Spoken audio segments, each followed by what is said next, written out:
Gusto kong malaman mo ito kung ikaw ay nag-a-unlock ng 60k minute views dahil dito matutulungan ka na mapabilis na ma-unlock ito. So alam kong marami sa ngayon mga baguhang content creator na hindi alam kung ano yung gagawin nila para ma-monetize sila. So isa po sa mga requirements para ma-unlock natin yung ating 60k at para ma-monetize tayo. Kasama na po dito yung 5k followers, pero itong video ito ay focus po tayo sa ating 60k minute views. So paano ba tayo matutulungan ito para mabilis nating ma-unlock? Okay? So, alam natin guys, pag pinag-usapan natin yung performance natin dito kay Mita, kailangan kompleto po ito para mabilis nating ma-unlock. So, mayroon akong ibibigay sa inyo na 3 paraan para mabilis nating ma-unlock yung ating 60k minute views. So, ready ka na bang malaman kung ano ito? At kung halimbawa, napanood niyo po ang video ito, sundan niyo po, gawin niyo po ito para mabilis kayong matulungan. Kasi walang ibang magtatrabaho, kundi tayo lang din. Hindi po tayo pwedeng umasa sa iba. Tayo po ang gagawa ng sarili nating performance dito kay Facebook, okay? So, sige, gusto kong malaman nyo ito at pakinggan nyo ng mabuti at tandaan nyo po. At syempre, kailangan i-apply nyo po. Lagi nyo pong gagawin kung gusto nyo mabigyan ng chance sa ma-monetize at kung gusto nyo po talagang kumita dito kay Facebook. Syempre, halimbawa na-unlock mo na yung 60k, na-unlock mo na yung 5k followers, and then ginagawa mo naman yung dapat na trabaho mo dito, mabibigyan ka po ng chance, okay? So, ano ba tong 3 bagay na dapat nating gawin araw-araw? Yung dapat nating gawin araw-araw para tumaas yung performance natin at para mas lalong tumaas yung minute views natin dito at mapansin tayo ni algorithm. So, ito lang po yung dapat nating gawin. Una, kailangan po araw-araw tayo mag-live. So, ako, based sa experience ko, nung nagpapamonetize po ako, araw-araw po talaga akong nagla-live. So, ang nangyayari noon, hindi nga ako once lang nagla-live sa loob ng isang araw. Minsan mag-live ako ng ilang beses sa loob ng isang araw, kahit isang oras lang yun. Minsan 3 beses, minsan 2 beses, ganyan. So, ganun po yung ginagawa ko noon. Gumagawa ako ng paraan mismo sa sarili ko na ako yung magmamanage kung paano ko ba i-workout tong 60k minute views na ito. So, ganun po yung ginagawa ko. Nagla-live po ako araw-araw. At ang pangalawa po ay, kailangan po nag-upload tayo ng long form video. Okay? So, yung mga hindi natatamad or hindi mahilig mag-upload ng long form video, puro lang po kayo sa reels, mahihirapan po tayo. Okay?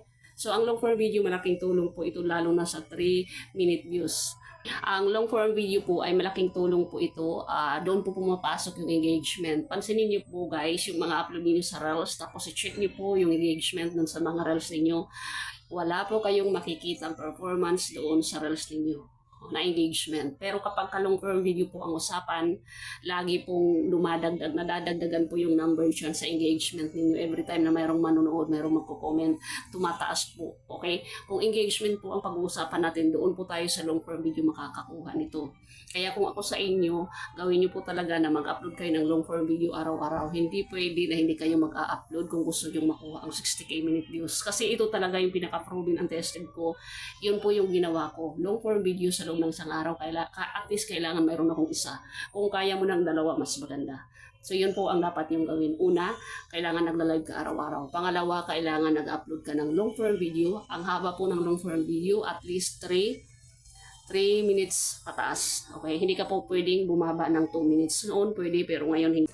At syempre yung pinaka-last po na kailangan nating performance dito na kailangan nating gawin at makakatulong din po kahit paano sa pagtaas ng ating 60k minute views ay yung pag-upload sa Reels. Okay? So, alam natin na ang Reels mabilis talaga ito makakuha ng minute views at ng views. Halimbawa, kahit na very short video, nagkakaroon po ng views kapag piniplay po ito at yun nga nagpapaulit-ulit itong i-play. Kaya kung lagi kayo nag-upload araw-araw, mas maganda po, matutulungan po kayo nito. Ngayon, ang tanong kung ilang reels ba ang kailangan i-upload sa loob ng isang araw. So, ang sagot naman po dito ay wala pong specific na sagot kung ilan talaga. As long as mas maraming upload, mas maganda yung performance natin. Mas mataas yung plays o yung views ng mga reels natin. Or makakatulong po ito na mapansin tayo ni algorithm kung consistent po tayo mag-upload. Okay? So, kung halimbawa po nag-upload kayo sa reels, mas maganda mag-upload kayo sa umaga, sa tanghali, at sa gabi. Importante po yan na alam natin kung anong oras gumagamit ng cellphone yung mga viewers natin para magkakaroon agad ng views. So, importante po ito ha. Kailangan gawin nyo ito kung kayo po ay nag-unlock ng 60k minute views. Kasi kung mayroon pong isa dyan na hindi nyo po ginagawa, kahit anong gawin natin, ma-unlock natin pero matatagalan po tayo. At kung halimbawa na-unlock po natin, hindi po tayo ma-approve. Bakit? Kulang po tayo ng performance. Okay? So, yun lang guys. Sana nakatulong po sa inyo ang video ito. Tatlong bagay na dapat natin gawin sa pag-unlock ng 60k minute views. Una, kailangan mag-like. Pangalawa, kailangan mag-upload ka ng long form video, 3 minutes pataas. At ang pangatlo, kailangan mag-upload ka ng reels araw-araw. 3 reels araw-araw, umaga, tanghali at gabi, mas maganda. Okay? So sana nakatulong sa inyo ang video ito. At kung mayroon kayong natutunan, please follow and share.